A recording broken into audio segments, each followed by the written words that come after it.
বিশ্বের বৃহত্তম হালাল শোকেস হিসেবে পরিচিত মালয়েশিয়া আন্তর্জাতিক হালাল শোকেস ৪৫টি দেশের অংশগ্রহণে শুক্রবার পর্দা নামল এর ২০তম আসরের।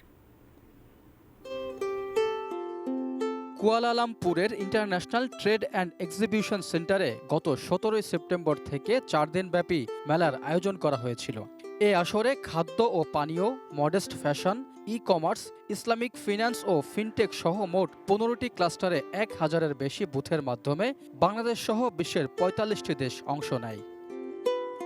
মালয়েশিয়ার ministry of investment, trade and industry এবং Malaysia external trade development corporation এই মেলার আয়োজন করে।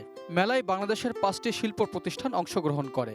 খাদ্য ও পানীয়, চামড়া ও চামড়াজাত পণ্য, ব্যবসায়িক চেম্বার ক্যাটাগরিতে বাংলাদেশ থেকে Nauris foods limited, Olympic industries limited, Pran foods, KMR craft এবং Malaysia Bangladesh chamber of commerce মেলায় অংশগ্রহণ করে।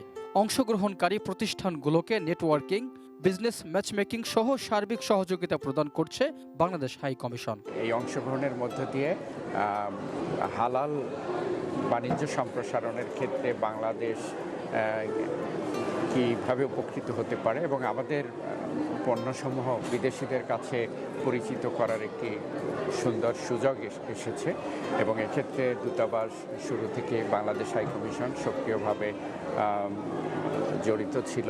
শুক্রবার সমাপনী দিনে মেলা ও বাংলাদেশি স্টল পরিদর্শন করেন মালয়েশিয়ায় বাংলাদেশের হাই কমিশনার মোহাম্মদ শামীম আহসান। তিনি বাংলাদেশি ব্যবসায়ীদের সঙ্গে কথা বলে মালয়েশিয়ায় তাদের পণ্যের বাজার সম্প্রসারণে বিভিন্ন পরামর্শ দেন এবং কমিশনের পক্ষ হতে সব ধরনের সহযোগিতার আশ্বাস দেন। Raihan Munshi, desk report, ATN news.